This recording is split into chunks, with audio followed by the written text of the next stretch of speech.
All right, so session 3 of our introductory late Egyptian, the language of Ramses.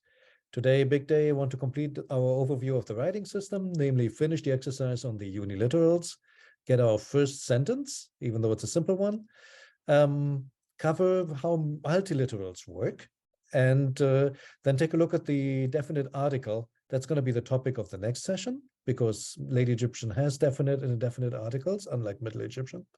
So preview of that and a look at the first set of homework. And with that being said, yeah, let me dive right in. So what I'd like to do is let's just finish up the uniliterals real quick. And what I'd ask to do is just to go around one person, one line, transcription, translation, like we did the last time. And we'll try to do them a bit more quickly so we get through them. So yeah, who wants to take the first one? Oops. Can I try Shailesh here? Absolutely, yes, Tom. Yeah, it is I and W, ew, and the next is ox. Right. I, W. A W. Hello, yeah, W.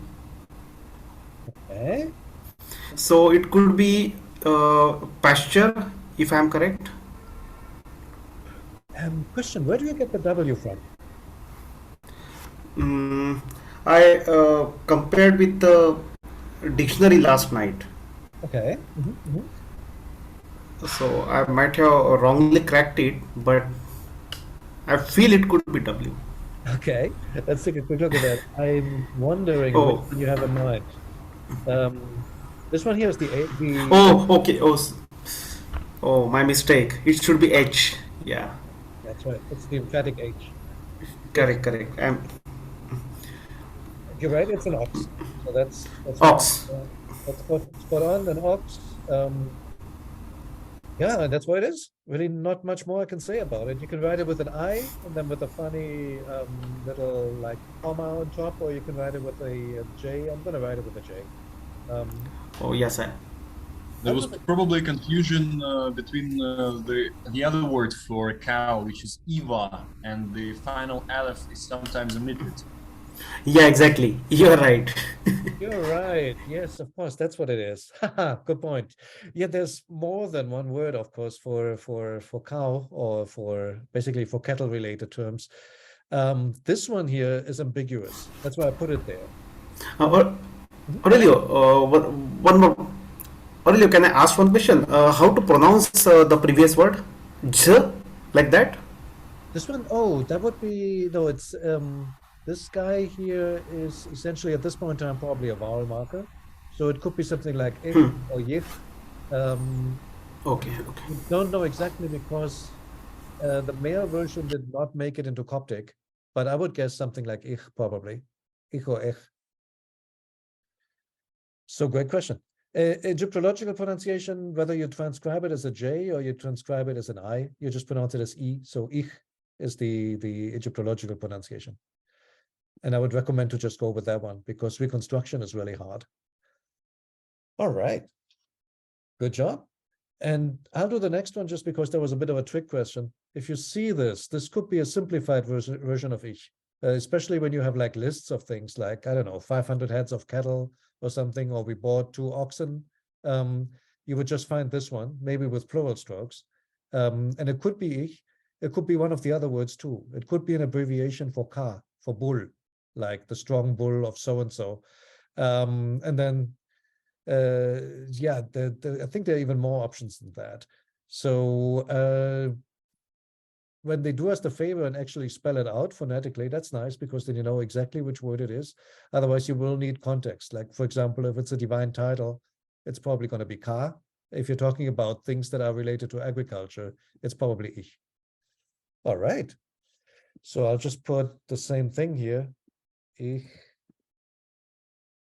or something else, or others. Cool. What do we make out of the next one? I can take that one. That's ichet. That's right. So JH with the dot T, and that would be cow. That's right. Perfect. So yeah, if you've learned another Afroasiatic language, well, I shouldn't generalize, but I think that's true. I know it's true for the Semitic language, for the Semitic branch of Afroasiatic. Female nouns end in a T, or more specifically in an at, in many languages, that later that T becomes silent unless there's something after it. The same in Egyptian. So initially there was probably an at the end, then later an et, then the T falls away, and then you get eche in Coptic for the cow. So I think she said .t. that is a very good point. So authors vary. Some authors, I think the majority, like to separate the female ending T from the word by a dot. Some have gone away from that, just so that you don't get this whole string of things that are separated. Like if you were to put a suffix pronoun on there, you'd suddenly get multiple dots. I've recently gotten into the habit of just leaving it, if it's part of the word, just leaving it without the dot, but honestly, you can do either. You'll find a lot of this. I don't know what Alan does in his third edition of Middle Egyptian. I'm not certain. But anyways, we're doing Late Egyptian. I'd go with this. But great call out, you're right. What about the next one? You know what? I'll put the dot for the moment because it's actually good with this example. What would you make out of the last one? That's a trick question. I could take that. All right. So I wager the 3 sticks stand for the plural. They often do, at least the Middle Egyptian, yes. That's right. So I seem to remember that the plural ending would be something along the lines of u or Right. wu. So the same words with wu at the end. Right. In Middle Egyptian, we assume that the plural ending for masculine nouns was generally a W. So ich would become ihu, like you said. So JH and then dot W. For feminine nouns, the W goes before the T. So ichit would become ichut. In Coptic, some nouns still show the W in the plural, like in this case where the plural of eche is echo or echeu. So you can still hear the W in there even in Coptic. For many other words, however, you can just use the singular noun with the plural article. It is possible that this already started in Late Egyptian, so I'm not certain if we should always transcribe a W for the plural in Late Egyptian, even if the word has plural strokes, because we just don't know how it was pronounced at that point in time. In the case of echeo, we should probably still transcribe the W because the U sound is still there in Coptic. Now, there's at least one interesting case in the Tale of the Two Brothers where the scribe writes the word with plural strokes even though the article clearly shows it singular. When Inev Chersejem Bajet Taif Ihu question mark Ratui, and he listened to what his head cow said, and the article Taif shows clearly that this is a singular cow here, even though he writes plural strokes. He does that twice in the same text. So I'm wondering, did the feminine form sound like the plural to him, to the scribe? That's why I put this as a call out here, and also had eche in the Coptic, even though that is a singular in Coptic, not the plural. At least in this text, that they seem to be equivalent. Generally speaking, plural strokes mean plural, but when in doubts, look at the form of the article. So I was going to make a comment, if I may. Can you hear me? Yes. Yeah, now I was going to say too, even in Middle Egyptian sometimes, when you have collective nouns, typically with a collective noun, you won't see the plural marker. Like for example, for the aped, you won't see it as apedu. Aped is understood to be a collective already. You mean the next one, right? Next word. I guess it's yours now. And yeah, very often you would have the plural strokes there. That's right. Exactly. Just because it's like collectively foul, right? We could say like basically a collection of words. It can. I did dig long and hard to see if I could find any examples of a singular bird with this word. I found a few, not too many, but there are a few apets around, like the bird. All right. So how do you transcribe this one? Capital A. Yeah. We're using DC. Yeah. Okay. Capital A. Okay. The diacritic 3. lowercase p, lowercase d. That's right. And the W is just an addition in Late Egyptian. Maybe it's a vowel marker. Maybe it's trying to tell us something else, that the final D or T, because D and T start to coalesce very soon, is still supposed to be pronounced. I'm not completely sure why you see so many W's show up in Late Egyptian that don't show up in Middle Egyptian. We can cover that a little bit once we've finished the review of the writing system. For the moment, I would say if it's a singular, just leave it out. If you were to transcribe Apedu, would also be fine. For the plural, I'd probably do it. But for the singular, I'd probably leave it off. Very often Late Egyptian, you just spell it the way that would have been in Middle Egyptian. Confusing, but true. Well, how would you translate this one?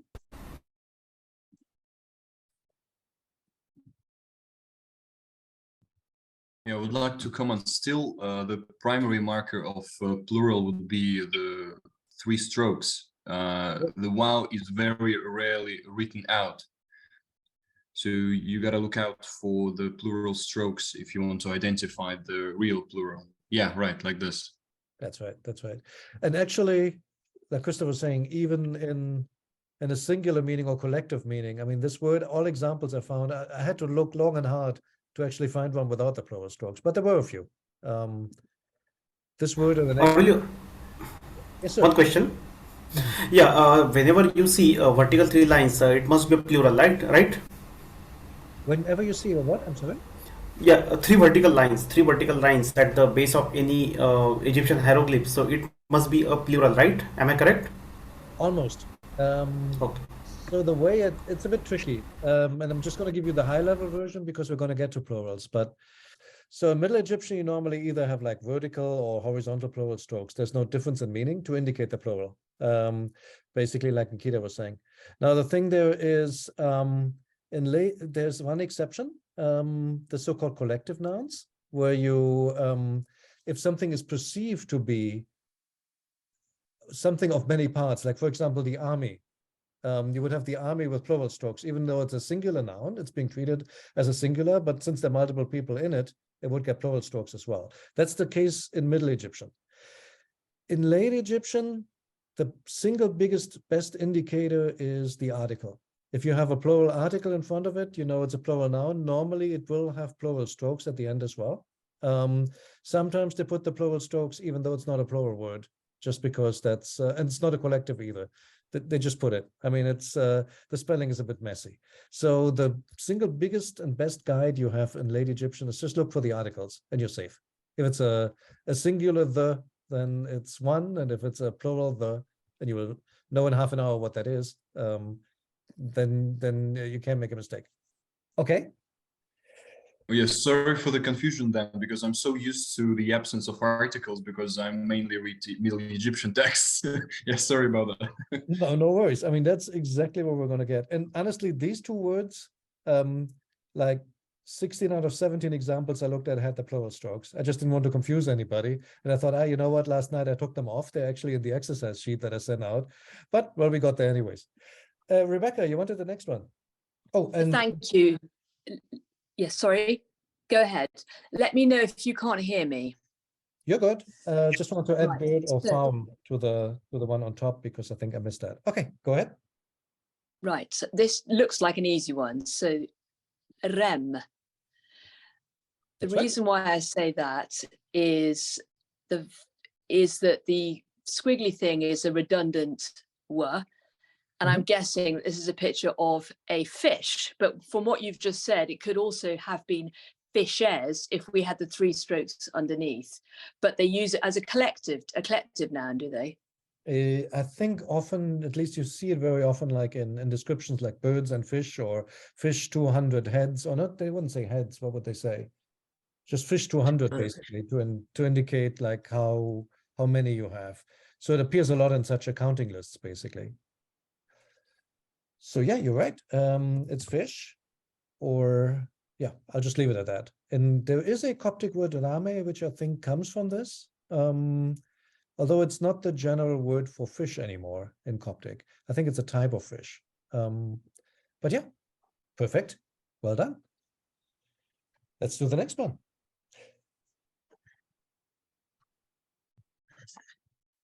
Any takers? Sure. Yeah, sure. No, go ahead. Is that Mustafa? Yeah, it's me. All right, this is a good one for you. I know why. Go for it. Yeah, it is mesahu or mesah. Mesech, that's right. Again, the W is silent. It sort of tells you what it is. Is it a real rule or something like in late Egyptian, or is the exception? Is it an exception? You mean the W or? Yeah, W. I really don't know. So the thing is, you see them a lot. Marwan Kilani has a really interesting study out that shows that often when you have a W in a word that doesn't have it in Middle Egyptian, and if you look at the tonic vowel, the main stressed vowel in Coptic, it's a dark one. So his theory was that in at least in some cases, it could be an indication for a back vowel, so an O or U vowel instead of an E or A vowel in the word. But it doesn't always hold. So I can't say, oh, that's a hard and fast rule. I think they put it as some kind of vowel marker. That's my personal opinion, but that's not proven yet. So for the moment, we can just ignore it, I think. So, Aurelio, can we say whenever there is a W in any hieroglyphs, we should consider it to be silent? Am I right? Almost. I'm glad you asked the question. If it is at the very end, and if it doesn't occur in Middle Egyptian, I would say don't ignore it, but ignore it for the transcription. If it is somewhere like in the beginning, or if it's already there in Middle Egyptian, then it's part of the stem. It's part of the word. Does that make some sense? So you basically have to look it up in the dictionary. And unfortunately, that's the case. If you were to say most words are triliteral, so you don't have that many words with 4 radicals anyways. But I think the surefire way would be read what you can, look it up in the dictionary, and what you probably find there is MSH without the W, and just go with that. Considering the tendency of writing some kind of vocalic content out in the late Egyptian, it might have something to do with this certain tendency in Middle Egyptian to finish masculine nouns with a vowel. It may be. It may be. Like very often you find, for example, when you have a T ending and they want the T to be pronounced, they write two or T. I mean, either TJ or TW. And that's a surefire way to indicate that a silent T becomes audible again. And that makes me think that the W is probably more than one thing. I think Marwan Kilani is probably right with his hypothesis, but I think sometimes it's just to indicate that the consonant before it is pronounced. And then maybe to your point, it may be something of how certain nouns ended in Middle Egyptian. I think that a lot of people discard that and said, oh, they just put this as space fillers or was just something described it. I mean, let's be honest. In no language I know people just write things randomly. There's always a reason why it made sense to the person who wrote to put the sign. So it meant something for them. Just for us figuring out what it meant is a little bit hard. Yeah, especially in hieratic when there is no need to, to fill the space because it's not hieroglyphs. It's a different medium. And it's way too consistent to be random. I mean, they do it a lot. So I think it's meaningful, but what exactly the meaning is, it's hard. Well, guys, I'm just trying to step a bit on the gas because I want to get you to multiliterals today. What does this one mean, Mustafa?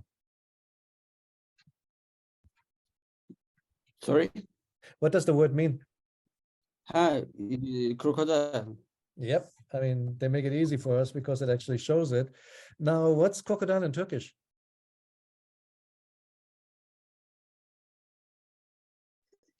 Sorry? What's crocodile in Turkish? Actually, it is come from Arabic. It is timsah. Right. And Arabic comes from I think actually it came into Arabic from Turkish. I think. Yeah, actually, there is no crocodile in Arabian Peninsula. Ah, okay. Interesting. Yeah. So, There is no, yeah. I just find it fascinating. A Turkish word basically comes from the Egyptian word, just it has an extra T there, like it were a female crocodile. Timsah. Mhm. Yeah, there is no crocodile in Central Asia. There is Right. there is not. Good point. Yeah. Where else should they have gotten it from? So Yeah. that's right. For example, with the other side of the iceberg, for example, most language camel is camel. Right. Most Western languages, but for example, in Turkish, we don't use camel. We use deve. For it is originally it's Central Asian, something like in Mongolian Teme, and for example in Sumerian in Tibet or something like that. For it is used for double size Humps. yeah, double hump camels. Okay. Oh, I didn't know. Interesting. We have a word. We have a word dromedary, Mustafa. Is that sound at all like your word, dromedary? Maybe, I don't know. Sounds like an interesting follow-up. Yeah. So yeah, great. Hey, perfect. Thanks, Mustafa. Who wants to do the next one? I can go. All right. It's Chesson. That is right. So second T, Z or S. I guess they're the same in late Egyptian. And then M. Whoops. Chesem, that's right. Technically, in middle, this would be a Z, but we'll just go with, I mean, those are not distinguished anymore. It's not a reliable indicator anymore. Oh. Like you said, the ch is also often becoming a T, although in some words it stays around. And I don't know what conditions that. Again, we're going to ignore the final W. What do you make out of this? Oh, what does it mean? It means dog. That is correct. It means dog. Now, all the other ones, they gave us an indication of what it is. What do you make out of the thingy here? I think that's an animal pelt, so I don't know. Dogs It could be a there we go. That's what they claim it is. If you ask Egyptologists, they will say that this is an animal hide with a tail sticking out. But I want everybody to know that this is wrong. Aaron solved this mystery for us. It is a Thank you for the credit. Absolutely. Well, you can, as they always say in these fantasy shows, right? You decide. There is the head. Of the flying squirrel? Well, that's the thing, right? I mean, that's why it is a flying squirrel. An animal would have a head. He's looking down. That's why you can't see it. That's right. Yeah. That's right. Okay, guys. Nah, just kidding, but it's a really beautiful one. Who wants the next one here? Oh, I should say before we go there. So this sign you'll find with a lot of animals. Sometimes they do us the favor of specifying what type of animal, but then often you will just find this at the end as the generic animal determinative. That's why I wanted to show you this one. Okay, next word. I could go. All right, that's Peter. Yeah, hi, Peter. So that's S with a caret on the top, R, and then I. Right. So share, yeah. In Coptic, it's shere, which means son or child or something like that. That's right. So originally in Middle Egyptian, that is just small, the adjective small, but it replaces the older sa for son. And so it becomes boy or son in late Egyptian, like you said, and it becomes shere in Coptic. Now, what do we make out of perfect? What do we make out of, thank you. What do we make out of the next one? And these are three spellings of the same thing. Oh, I'll go on that. It's the same thing, but it's a woman because she's got breasts. That is very well observed. Yes. Oops, So no, it's a female, is it a female child? that's correct. It's a daughter in this case. It's the word for daughter. Oops. And I missed transliteration for the third time in a row. Here we go. I don't know if you would still write this puppy. I'd have to look it up honestly. But the main thing is it would have a T because it's female. And so it means Maybe you can use in parentheses T. that's the Yeah. thing. I thought about that quite a bit, Mustafa. Should I put all the T's in parentheses because they're silent at this point in time? I would say if it's written, write it. If it's not written, Yeah, yeah. and that's exactly the problem. All these three spellings are attested. So you can have shere with a T at the end. You can have it with a female determinative only. You can have it with the T and the female determinative. It basically depends on, does it depend on the scribe? Does it depend on the level of formality? We really don't know what the conditioning factor behind it is.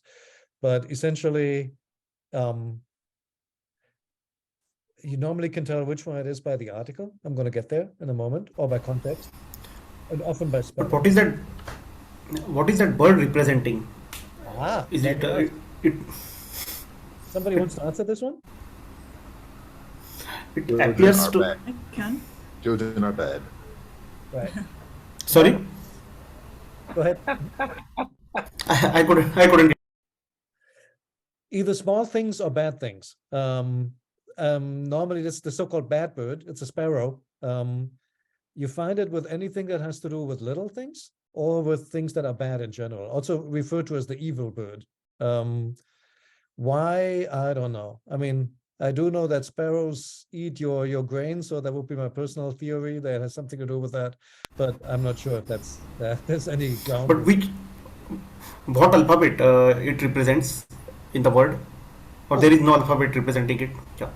Good point. Because the word originally meant small. This is basically a carryover from the original meaning. And anything that is small has that little bird as well. And then so in the word for son, that is still in there because that's the original meaning of the word. Same for the word daughter.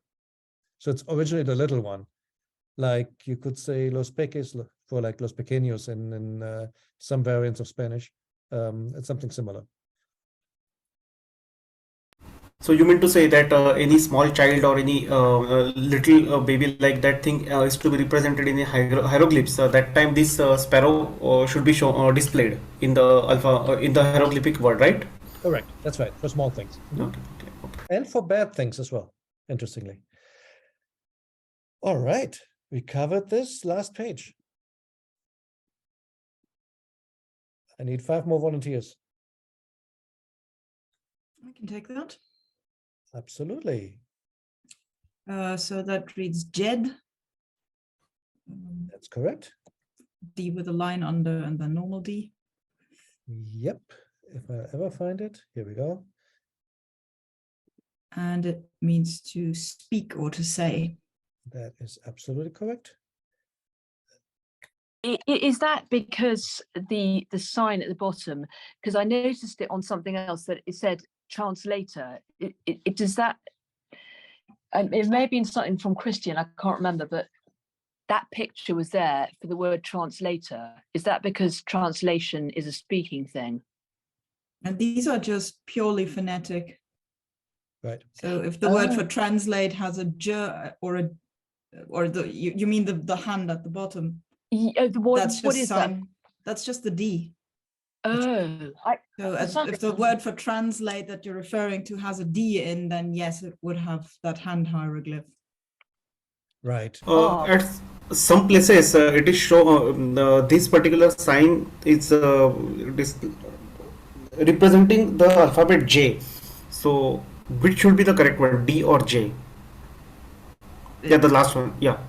This one? It's a different D, and it's typically pronounced, at least in Egyptological pronunciation, as J.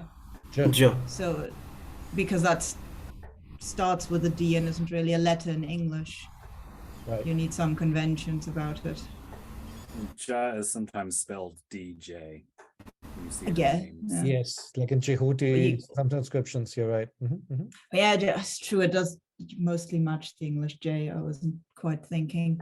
I was so focused on the D. You're right.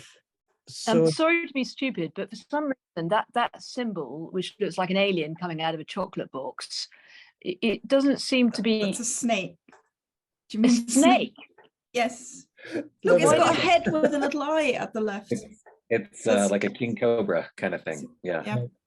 Yeah. I well, just oh, can't let- see it, but it's not on my list of symbols. It should be the very, very last one in any alphabetic list. But it should be there. It's a common sign. Okay, I'll look again. I can't find it, so don't worry. Do you mean the last one here on the screen right now? I know that I can see that. That's a snake.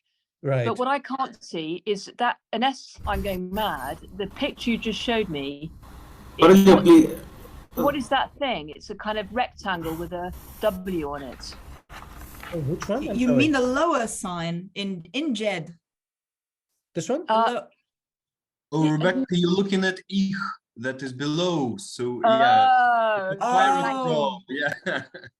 You're on the and next you were one. looking at the determinative for abstract things. That's Yeah. a Oh, alien coming out of a chocolate box. Now I get it. rectangle with a W. Yeah, Fantastic. okay, is so I'm not that fantastic. stupid. That is that's a clearly- sealed. Yeah, but we weren't there yet. That's a I sealed do like papyrus that, though. scroll, and it's a determinative for abstract things mostly. I do Thank like you. a alien coming out of the chocolate It's- box, though. That sounds pretty tasty. That's good. That's what It's it is because from I'm today having- onwards. I'm doing this on my mobile and it's so small that I'm having to make it bigger, and therefore I'm really struggling. Sorry. Anyway, we've learned then that thing with the chocolate box means just abstract noun. Is that right? Mainly, yes. Correct. Correct. It's a book roll, and let's see if I can find it fast enough. Y1, if I'm not mistaken. Why one? Yeah. So that one is for all sorts of abstracta. It's very common in late Egyptian, even for things like to hear, for example. This is what it looks like. So if you take a look at the colorful versions, you can actually sort of see the book roll with some kind of thing tied around it to hold it together. It's really neat. Yeah, in the hieratic, it's much simpler, and in our hieroglyphic version as well. But so that's what it is. Although I guess for me, from now on, it will be the alien coming out of a box. That's just too good. But so yeah, thanks much for the JED here. So in Coptic, that's Jo or Je, to speak, to say. It's still around. It's a super common verb. That's why I had it here, even though we're not doing much with verbs yet. Next word, somebody already said that is ich. That is correct. So just, What does it mean? it means, you actually just said it. What? It means what? It just means an abstract noun. It's the question word, what? Like what is this? In Coptic, it's ash. In late Egyptian, it's ich or ich, I should say. You can- But why? I still don't understand why the scroll is underneath it. Oh, because what else would you use? That's the problem. When you have things like these, is that- Actually, it is because it is inanimate object, and also it is you can't symbolize with other things. that is exactly I it. see. I see. I was confused because there's the Coptic munt, that you use if you want to make, like, if you want to make a thing abstract, you add munt. But it's not like that, is it? It's just if you can't draw a picture, it's that scroll. Is that right? I think Yeah. that would be a good first approximation. Yeah, you're right. That's pretty good.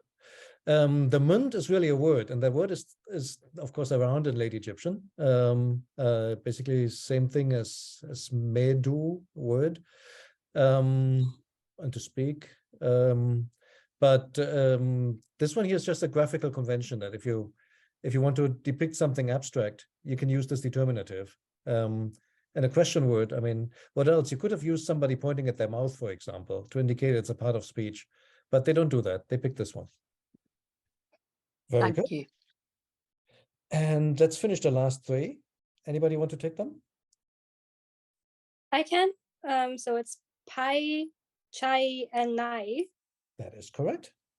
And those would be the thing that we need in the next for it's our determinative articles. Almost. If Almost. without the y, you'd be 100% correct. Patana are the articles. With the y at the end. I remember it has something to do with late Egyptian. I didn't write it down, but I did look it up. Okay, no worries. You're very close. It's the demonstrative. This, and this is the masculine version. Like for this man, for example, you would use the pi. This feminine version, because yes, late Egyptian has gender, you would use tai. And then for these, plural, and there it does make a difference, basically, masculine or feminine, you use nai. So pi tai nai, still around in Coptic. And you're, of course, right, the article is very similar. The particle is patana. This is like a more emphatic version. And how do you use it? Well, let's go there. Oops. I said we can do sentences That's now. a dog.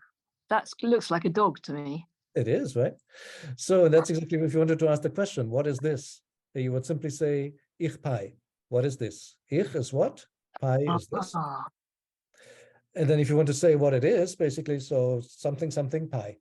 Well, so for example, if you wanted to say it's a cow, you would say, well, ich pi, what is it? It's a cow. Oh, sorry.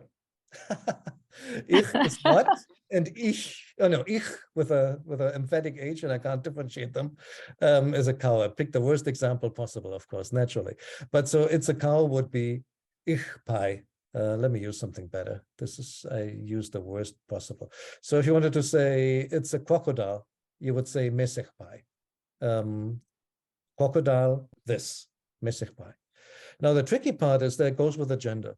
So mesech is sech is masculine, ich is masculine, ichet is feminine. So if you wanted to say it's a cow, it would actually be ichet tai, because it's a feminine noun, and then you have to use the feminine this. Make sense? Yes. So how would we use nai? Is that for the plural? For the plural, exactly. So if you're talking about something in the plural, it would be something, something nai. That's right. Also for collectives. So let's try that. Does anybody remember the word for dog? Jesam. That's right. So the answer to the question ich pi would be Jesam pi or jesam nai if you're saying it's collective. it's jesam pi because it's just one dog.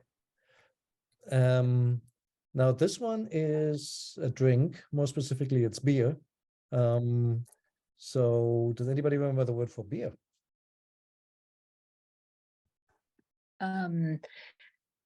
It was irp. Yeah, that was mine. Irebeswine. Henket. Hinquet. Yeah. That's right. Irp. Henket. Any guess as to what gender it is? Henket? Sounds like female. It is. So you would think it would be, if we were asking what the gentleman this is having there, it is beer would be. Henket tai. That's what you would think. There's a tricky part here. Henket is almost always used as a collective in the plural. So they actually say henket nai, which is a little bit confusing. That's something you just have to know. It's beer is henket nai. Little comment on this. I have a question about the second sentence. So wouldn't the answer require some kind of a nominal predicate? Because chess and pie is not really a sentence because it doesn't have a predicate. Haha, I'm glad you asked. So in Middle Egyptian, you would have to use the little pu, PW, to make nominal sentences. In Coptic, you also have to use pe. For example, in Coptic, you couldn't say ash pai. What is this? You have to say ash pe pai. You need a copula. In Late Egyptian, you don't. Isn't that beautiful? We're going to get to... Oh, really? So chess and pie is a sentence? Yes, it is. Oh, nice. Okay. And even more funny, you can even leave the pi off. So if you're not sure, like for the henket, if you're not sure how it goes, if I were to say ich pi, what is this? You could just say henket, beer. Works. You actually have texts which have as an answer to the question just a single word. And I mean, why not? We do the same in English, right? That's good to know. Thank you. It's pretty cool. So this is different, and we'll go over nominal sentences very soon, but I wanted to give you at least one sentence here to get started, so it doesn't feel like we're just doing spelling. Few quick words about the pictures we're seeing here. This here, I think, is 17th dynasty. So it's a little bit before our time, technically, but I couldn't find something for the 19th or 20th. Or at least this looked pretty. It's a Syrian soldier. You can tell that he's not Egyptian by, I mean, look at the beard, that's clearly Near Eastern. And you can also see the colorful clothing he has on with his family here. It's not exactly a beer helmet, but I like the contraption that this gentleman has to enjoy his afternoon here. Is it a straw? What is it? It's some kind of straw, basically. And you can also, somebody asked like a couple of weeks ago, did they have amphorae in Egypt? And the answer is clearly yes. So this is a beer amphora. This here is much later. This is Ptolemaic, but I just love the facial expression of the dog. I think it's from Alexandria.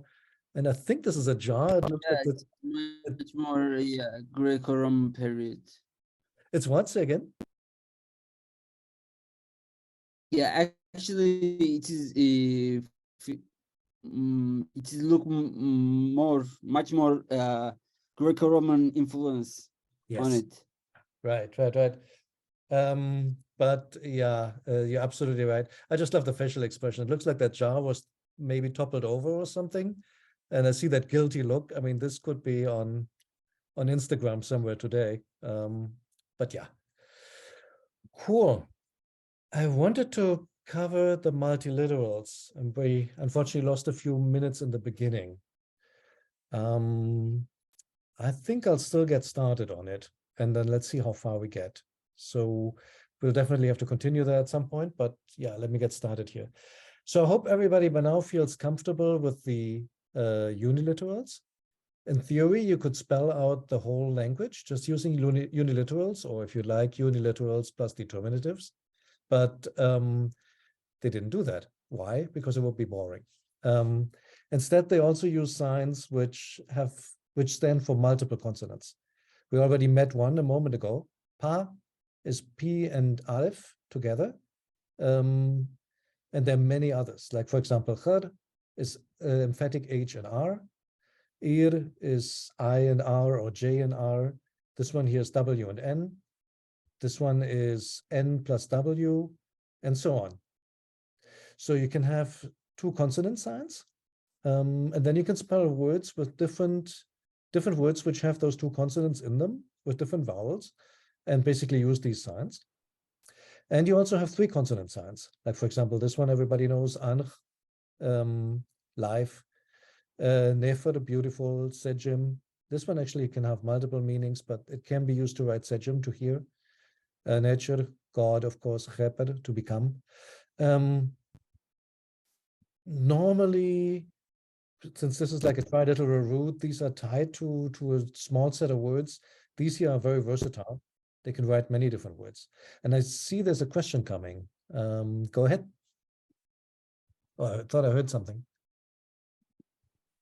Maybe not. Okay. For the biliterals, you can often see which word they came from. Like the word for face is actually emphatic H and R. So khar in Egyptological pronunciation. In Coptic, we say ho. To indicate that you don't just mean the sign, but you actually mean the word face, you put the little determinative stroke underneath.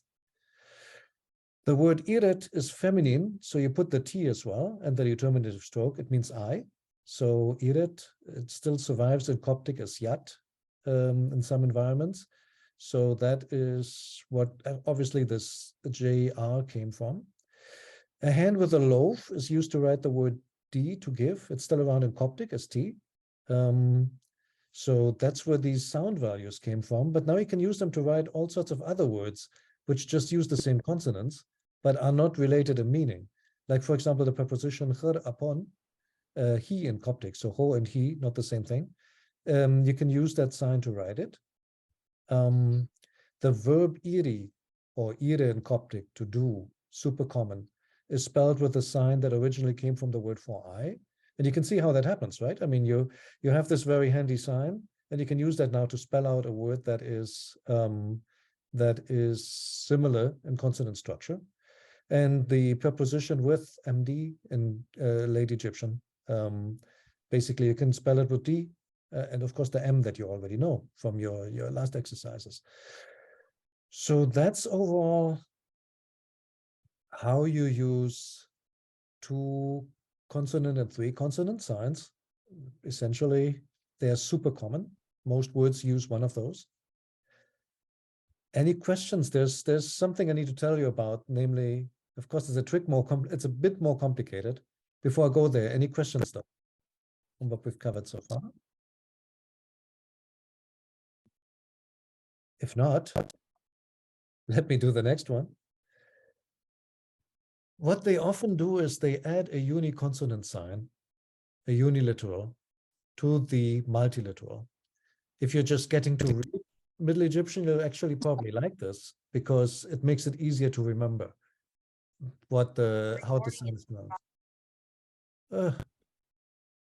Did I just lose my recording? Well, if I did, then I'll just record this separately. So long story short, when you see like pa and aleph, it's just pa. The important thing is to remember you're not doubling the sound. It's not pa, it's just pa. If you see one, the little hair, which stands for WN plus N, it's actually just one, single N. So and you can tell also from Coptic, I mean, it's still pronounced one in Coptic. It means there is, basically it's like the existential verb. So these so-called complements, they don't add another sound, they just reinforce the spelling. For example, if you want to write the word for Egypt, something like kumet, later becomes keme in Egyptian. You spell it kem plus M. That's the phonetic complement for kem. Then you put the T, and then you put a little determinative for city, which goes with location. So kemet, kem plus M is kem plus T is kemet. Or I guess something like kumat in the original pronunciation. You can have more than one complement. The word anach is very often spelled with N and Ch.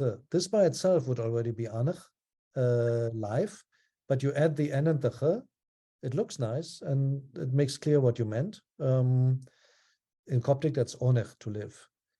I think you may be getting the hang of it, if this is new. Sejim, to hear, you just put the little M at the end. It's not sejmem or something, it's sejim. Sotem in Coptic, to hear.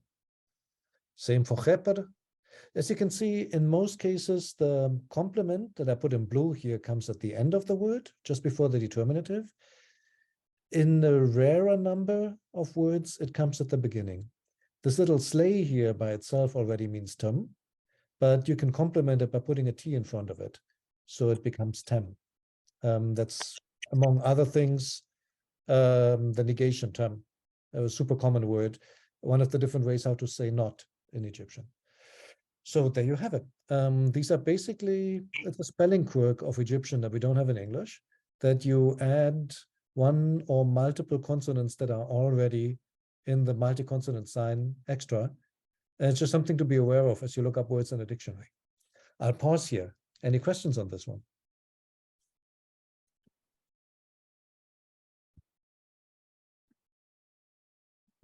I don't see any big question marks here. And I know many of you are familiar with this. I wanted to get through this because that's really the last big piece of the spelling system that you need to know. There are uniliterals. There are the 2 and 3 consonant signs, multiliterals. They are normally used with phonetic complements. And then at the end, you glue a determinative on. And that's what the typical anatomy of an Egyptian word looks like. Multiliteral complement, maybe an ending, and then a determinative or multiple determinatives. Okie doke. Unfortunately, we lost a few minutes in the beginning.